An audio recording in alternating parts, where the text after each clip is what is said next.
நீங்கள் என்ன எம்ஜிஆர் கட்சியா, எம்ஜிஆர் வந்திருக்காரா என்று கேட்டபோது, இல்லைம்மா எம்ஜிஆர் வரல, 10 ஆட்கள் தான் வந்திருக்கிறோம்.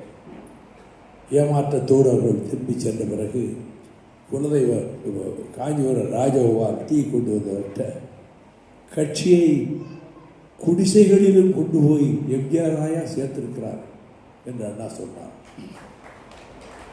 அந்த எம்ஜிஆர் அண்ணா மறைந்த போது யார் தலைவராவது என்ற சர்ச்சை எழுந்தபோது தன்னுடைய முழு ஆதரவையும் டாக்டர் கலைஞருக்கு கொடுத்து அவரை முதலமைச்சர் பொறுப்பேற்க வைத்த அதே மக்கள் கழகம் திடீரென்று மூக்காமுத்து ரசிகர் மன்றம், அகில உலக ரசிகர் மன்றம் என்று CS ஜெயராமன் தலைமையில் 1000 விளக்கு பகுதியிலே ஒரு அலுவலகத்தை திறந்து தலைமை கழகத்தினுடைய அமைப்பு செயலாளர், திமுக வட்ட செயலாளர்களுக்கெல்லாம் எழுதிய கடிதத்தில் உடனடியாக உங்கள் பகுதியில் மூக்காமுத்து ரசிகர் மன்றத்தை அமைக்க வேண்டும் என்ற கடிதத்தை நான் கண்ணார பார்த்திருக்கிறேன். தனக்கு அவருக்கு 1000 எம்ஜிஆர் மன்றங்கள் இருக்கின்றன. சினிமாவில் நுழைந்த மறுநாளே அகில உலக மூக்காமுத்து ரசிகர் மன்றம் என்று அறிவித்து கட்சியிலிருந்தே அதுக்கு மன்றங்களை ஊருக்கு அமைக்க வேண்டும் என்று கட்டளையிடுகிறார்களே என்று அதனால் அதிர்ச்சியூட்ட நிலையில் முதல் தேர்தல் அண்ணா தொகுதிக்கு 4000 ரூபாய் கொடுத்தார். இங்கே ஆசிரியர் துரைராஜ் கேண்டிடேட் அண்ணா.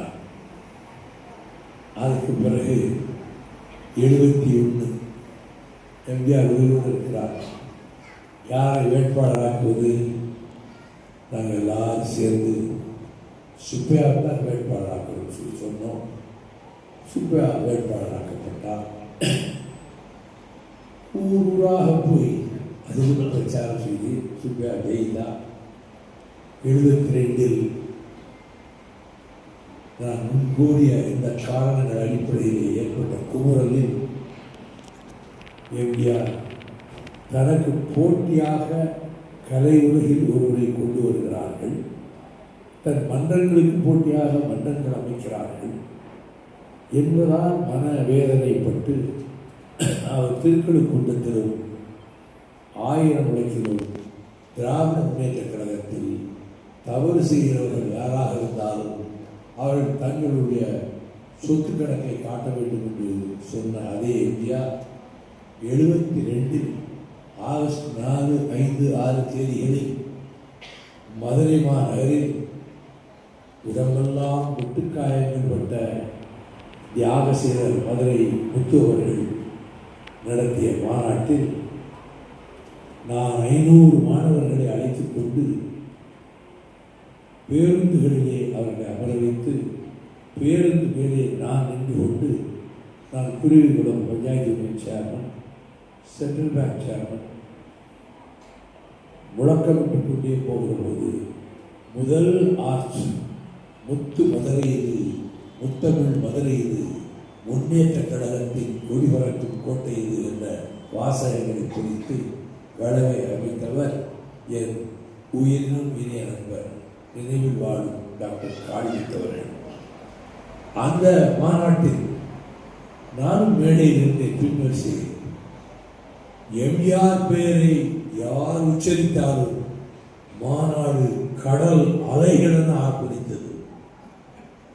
1000 இடிகள் விழுவதைப் போல ஆரவாரம் விழுந்தது. எம்ஜிஆர் பேச அழைக்கப்பட்டார், பேசினார்.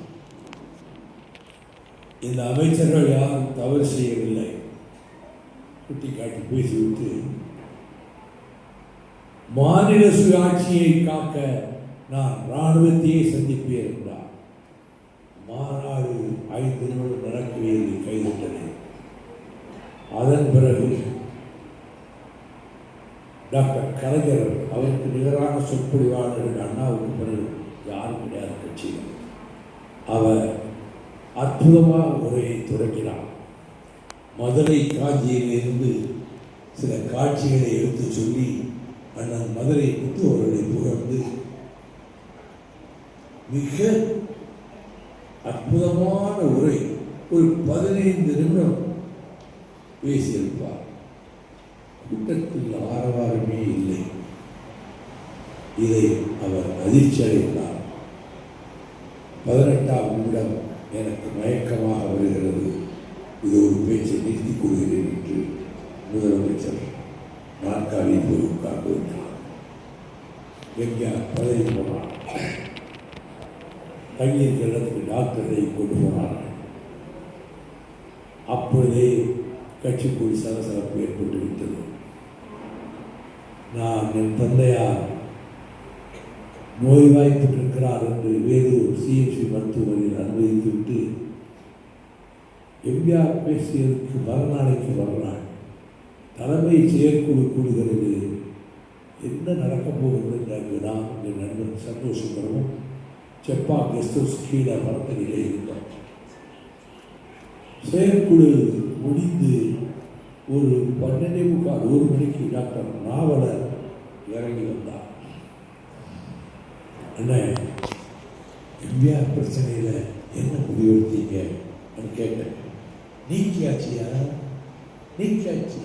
ஆமாம், திருப்பாவது நீக்கியாச்சு என்று எகத்தாளமாக சிரித்துக் கொண்டு போயிட்டார். அடுத்து வந்தார் வேலூர் விஸ்வநாதன். அவர் அண்ணாவால் கண்டெடுக்கப்பட்ட ஒரு தலைவர், பார்லிமெண்டில் அதிக கேள்விகள் கொடுத்தவர். அவர் வாடிய முகத்தோடு இறங்கினார். அவர்கிட்ட போய் கேட்டார். அவர் எனக்கு ரொம்ப நண்பன். அண்ணா, என்னென்ன முடிவு பண்ணியிருக்கீங்க? எல்லாம் போச்சியா? கட்சியோட போச்சியா? எம்ஜிஆர் நீக்கிறாங்க, என்ன செய்யறது? எதிர்காலம் ரொம்ப மோசமாக பிடிச்சி போயிட்டார். அப்பொழுது எம்ஜிஆர் பொதுக்குழுவிலே ராஜேஸ்வரி மண்டபத்தில் அவருக்கு கொடுக்கப்பட்ட கெடு 10 நாள். 10 நாட்களுக்குள் எங்கள் கேள்விக்கு உங்களை ஏன் கட்சியிலிருந்து நீக்கக்கூடாது என்று விளக்கம் கேட்டு அவருக்கு நோட்டீஸ் சொல்லியிருக்கு. 8வது நாளிலேயே ராஜேஸ்வரி மண்டபத்தில் அடிப்படை உறுப்பினரிலிருந்து எம்ஜிஆர் நீக்கப்பட்டார் என்று அறிவித்தார். கடற்கரையிலே கூட்டம் ஆவேசமாக பேசினார்.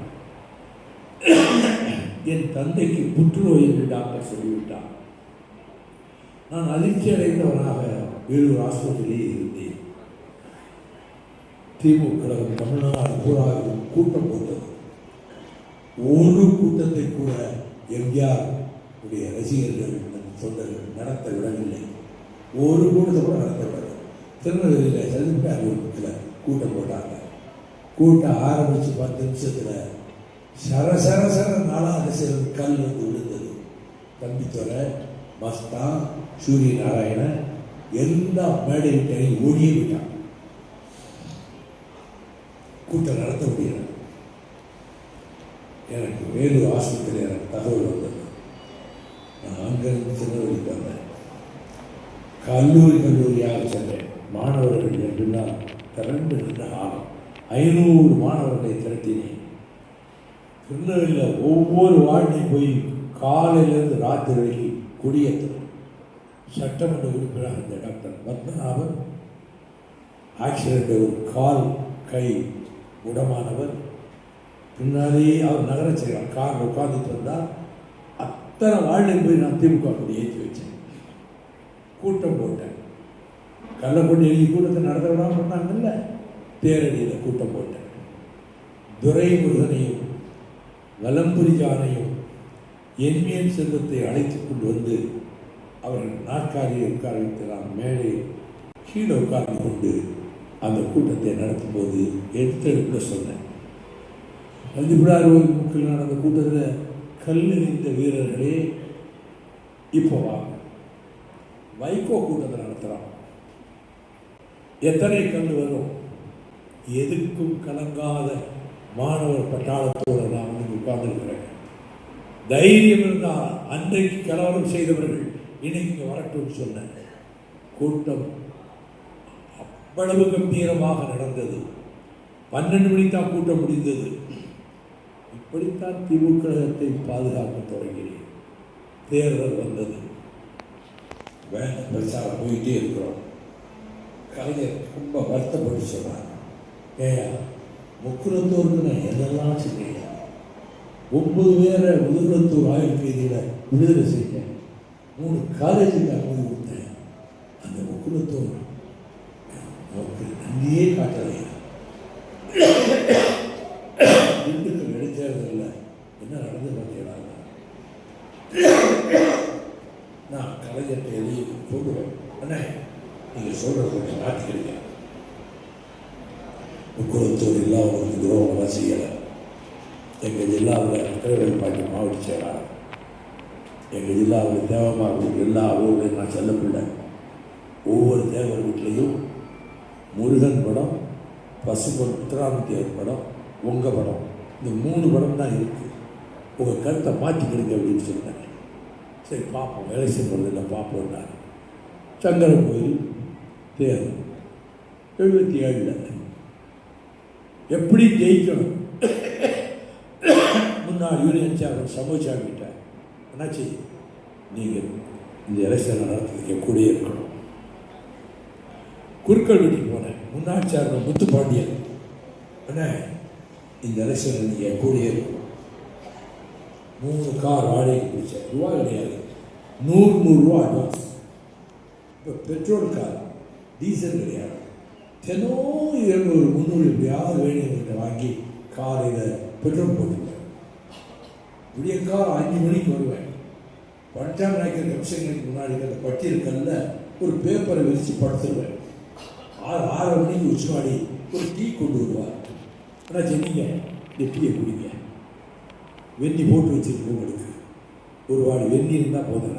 குடியுரிமை பழனிசாமி சொல்லுவார், ஒன்றும் வேணாம் நம்ம தலைவருக்கு, ஒரு வாடி வெந்நியை கொடுத்துட்டா போதும், குடிச்சிட்டு படுத்துவார். சமூகசாமிக்கு ஒரு கார், முத்துப்பாண்டியனுக்கு ஒரு கார், வேட்பாளருக்கு எனக்கு ஒரு கார், 3 டாக்ஸி. பிறகு என்ன பண்ண தெரியுமா, அதை மாற்றுறேன். ஒரே காரில் நான் சமூகசாமி முத்துப்பாண்டியன் ஊராக போவோம். மந்தையில் கூடுவோம், ஊர் மடத்தில் கூடுவோம், மைக்கெல்லாம் வைக்க மாட்டோம், தரையில் உட்காந்துக்குவோம். எல்லா மக்களும், எல்லா ஜாதி மக்களும் வந்திருப்பாங்க. சமூகசாமி ஒரு 15 நிமிஷம், முத்துப்பாண்டி ஒரு 15 நிமிஷம், நான் ஒரு 20 நிமிஷம் பேசுவோம். நீங்கள் திமுக ஜெயிக்க வைக்கணும். ஊராக சென்று அதற்கு முன்பு மறவர்கள மக்களும் யாதவர்கள மக்களும் நடக்கக்கூடாத கருத்து வேறுபாடு ஏற்பட்டு குறைகள் 2 பக்கத்திலே விழுந்ததுனால இந்த 2 சமூகமும் உழைக்கும் சமூகம், விவசாயத்தை நம்பி வாழும் சமூகம், வீரமான சமூகம், இப்படி மோதிட்டு குறைகள் நடக்க இதை நிறுத்தணுமே, நம்ம தாலுகா கெட்டு போயிருமே நினைச்சு ஒவ்வொரு ஊர்லையும் எல்லாம் ஒன்றாருங்க எல்லாம் ஒன்றாருங்க பேசிட்டே வந்து கடைசியாக இருமங்குளத்தில் சமாதான கூட்டம் ஏற்பாடு பண்ணி சமூகசாமி முத்துப்பாண்டியை கூட்டி போய் இருமங்குளம் நாட்டாமை எல்லா தேவமாக உட்கார வச்சு யாதவர் சமுதாயம் பக்கத்தில் அடுத்த ஊர் நம்ம காசிராஜை இருந்த ஊர் அவங்கள அங்கே வரவழைச்சி வெத்தலை வாக்க மாற்றி 2 பால் டம்ளர் மாறி மாறி அவங்க கொடுத்து இனி நமக்குள்ள சண்டையே வரக்கூடாது என்ற நிலைமையை ஏற்படுத்தி அந்த தேர்தலில் ஜெயிக்கவே ஜெயிக்காது திமுகன்னு சொன்னப்ப திருச்சிக்கு தெற்க ஒரு இடம் கூட ஜெயிக்கல. சங்கரன் கோயிலில் 532 ஓட்டு திமுக ஜெயித்தது. சுப்ரியா எம்எல்ஏ கலைஞர் சொன்னார், தலைமை கழகத்தில் தம்பி தான் இந்த வெற்றிக்கு காரணம். தம்பி வைக்கும் அங்கே இல்லைன்னா சங்கரூரை ஜெயிச்சிருக்க முடியாது. இந்த பின்னணியில் எனக்கு பார்லிமெண்ட்டில் போகணும்னு ஆசை இருந்தது. எனக்கு நான் மந்திரியாகணும்னு இப்போ ஆசைப்பட்டதில்லை. பார்லிமெண்ட்டுக்கு போகணும், பேசணும், தமிழக உரிமைகளுக்காக பேசணும், திராவிட இயக்கத்துக்காக பேசணும் என்று அவர்கிட்ட எனக்கு ஒரு வாய்ப்பு கொடுங்கன்னு கேட்டேன். இல்லை, நிலைமை ரொம்ப சோதனையாக இருக்குது, சரி மாறேன் அனுப்புகிறேன், அடுத்த வருஷம் பார்ப்போம். அடுத்த வருஷம் கொடுத்தார். நான் பார்லிமெண்ட்டில் போய் திமுகத்தையும் கலைஞரையும் ஒவ்வொரு உரையிலும் உயர்த்தி பேசி, இந்திய ஆதிக்கத்தை எதிர்த்து பேசி, மாநில சுயாட்சிக்காக பேசி, பெரியார் கொள்கைகளை பேசி, பாராளுமன்றத்தில் நான் முத்திரை பதித்ததை கலைஞர் சொல்லி சொல்லி மகிழ்ந்தார். ஒரே ஒரு பேச்சை நாஞ்சில் மனோகரனுக்கு சொன்னார். வைகோ இந்த நாள் என்ன பேசியிருக்கார் தெரியுமா? சஞ்சய் காந்தி விமான விபத்தில் இறந்து போனார். 3வது நாள் மாருதி கம்பெனியை பற்றி வாதம் பார்லிமெண்ட்டில் வருது. பேச இருந்த திமுக உறுப்பினர், பாண்டிச்சேரி உறுப்பினர் வரவே இல்லை, சபைக்க வரல. நான் 1 மணிக்கு முரசொலிமானுக்கு ஃபோன் பண்ணி, ஆனால் நம்ம எம்பி வரலன்னு மாருதி விவாதம் வருது, நான் என்ன செய்ய? நீங்கள் பேசுங்க, நான் ஒன்று தயாரிக்கிறேன், என்ன உங்களுக்கு என்ன தோணுதோ பேசுங்க. நான் போய் பேசுறதுக்கு முன்னாடி ராமகிருஷ்ண ஹெக்டே கடுமையாக இந்திரா காந்தி அட்டாக் பண்ணி, காங்கிரஸ் அட்டாக் பண்ணி பேசினார். பேசிக்கிட்டு எந்திரிச்சார். Mister Hegde, don't leave the house. நீ பேசி முடிச்சிட்டே, இப்போ நான் பேச போகிறேன். காங்கிரஸ்லேருந்து ஏற்பாடு பண்ணியிருக்காங்க, என் பேச்சை கேட்டுட்டு நீ வெளியே போ. எடுத்த எடுப்பில் சொன்னேன், இறந்து போன ஒரு மனிதனை பற்றி விமர்சிப்பது கீழ்த்தரமான செயல். ஃபர்ஸ்ட் சென்டென்ஸ் அப்படி தான் போட்டேன். It is highly discourteous to criticise a departed soul. சொல்லிட்டு இந்திரா காந்தி அம்மையாரினுடைய பெரிய மகன் சஞ்சய் காந்தி விமானம் கீழே விழுந்து நொறுங்கி இறந்து போனார். அந்த விமானத்தில் பக்கத்திலிருந்து ஓட்டிய அந்த விமானியும் இறந்து போனார். இந்திரா காந்தி மகன் உடலை பார்க்க போகவில்லை, அந்த விமானி வீட்டுக்கு போனார். 3 மணி நேரம் அந்த விமானி வீட்டில் அவர் மனைவி பக்கத்திலேயே உட்கார்ந்திருந்தார். ஆறுதல் சொன்னார். பிறகுதான் மகன் சஞ்சய் காந்தி பாடியை போய் பார்த்தார். இது இந்திரா காந்தி. அஸ்ஸாமுக்கு மேல விமானத்தில் பறந்து கொண்டிருந்தார் பிரதமர் மொரார்ஜி தேசாய். ஜோர்ஹட் என்கிற இடத்துக்கு போனபோது விமானம் விபத்துக்குள்ளானது, இயக்கவில்லை, விழுந்து நொறுங்கப் போகிறது. 5 விமானிகள் ஏர்ஃபோர்ஸ் பைலட்ஸ், ஏர்ஃபோர்ஸ் இருந்த விமானிகள் விமானத்தை ஓட்டிக்கிட்டு இருக்காங்க. உள்ள பிரதமர் மொரார்ஜி தேசாய் உட்கார்ந்துருக்கிறார். அப்போ அவங்களுக்குள்ள பேசிக்கிட்டாங்க, இப்போ எப்படி கீழே இறக்கிறது? மூக்கு பகுதியை கொண்டு போய் நோஸ் டைவிங் விமானத்தை இறக்கினா வெடிச்சு நம்ம 5 பேர் அப்படியே சாம்பலாக போயிடுவோம். வயிற்று பகுதியிலே கொண்டு போய் இறக்கினா பெல்லி, அந்த பகுதியில் இருக்கக்கூடிய பிரதமர் மொரார்ஜி தேசாய் சாம்பலாயிடுவார். என்ன செய்வது? 2 செகண்ட் முடிவெடுத்தாங்க. நம்ம 5 பேரும் சாவது என்று முடிவெடுத்து நோஸ் டைவிங் அந்த முகப்பை கொண்டு போய் மோதினார்கள். அது தீப்பிடித்து எரிந்து 5 பேரும் கருகி சாம்பலானார்கள். வயிற்று பகுதியில் உட்கார்ந்திருந்த மொரார்ஜி தேசாய் பத்திரமா வெளியே வந்து, அதுக்குள்ள ஆம்புலன்ஸ் எல்லாம் ஓடியாட்டாங்க. இவர் சட்டையை தட்டி விட்டுட்டு மொரார்ஜி தேசாய் ஒரு தூசி கூட விடாது வந்தார். எப்படியா நீங்க பிழைச்சிங்க? கடவுள் என்னை காப்பாற்றினார். 5 விமானிகள் உயிரை கொடுத்து காப்பாற்றினது அதுக்கு சொல்லுகிற மனசு வரல. 5 விமானிகள் உடல் டெல்லிக்கு கொண்டு வரப்பட்டு சுடுகாட்டில் வைத்து எரிக்கப்பட்டது. ஒரு மந்திரி கூட அந்த நிகழ்ச்சிக்கு போகல, மொரார்ஜி தேசாயும் போகல. அவர் இந்திரா காந்தி, இவர் மொரார்ஜி தேசாய்.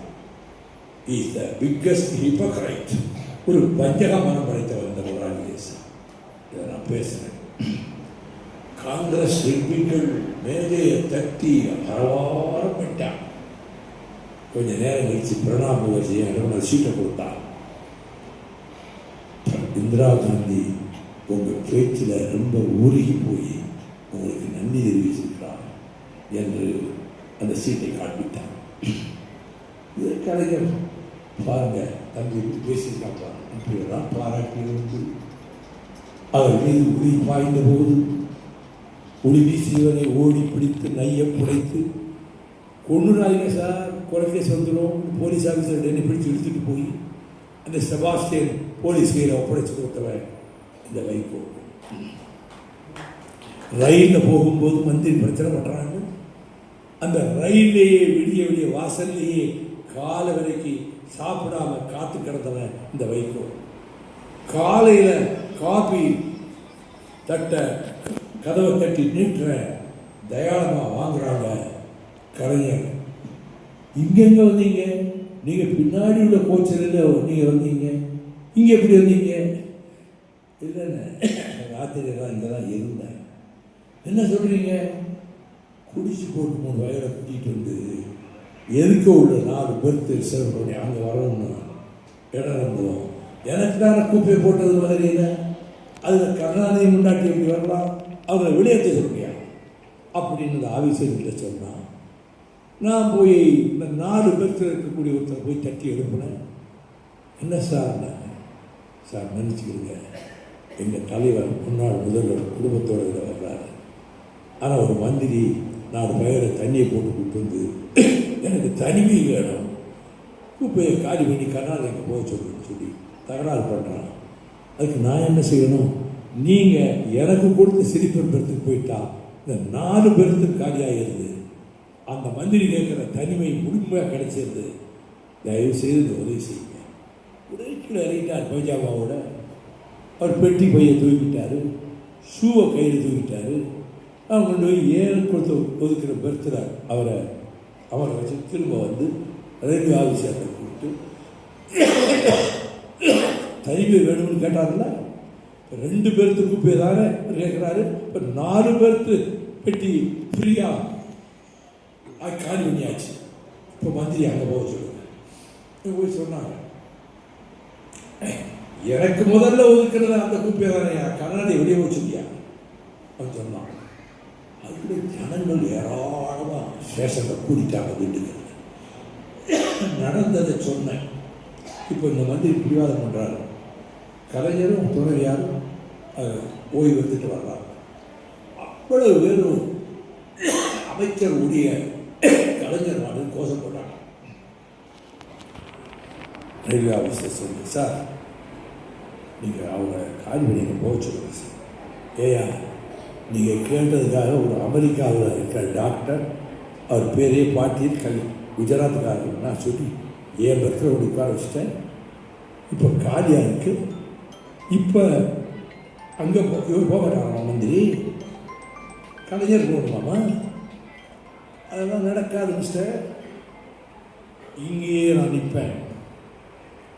எவனாவது ராத்திரியில் இந்த கதவை தட்டினா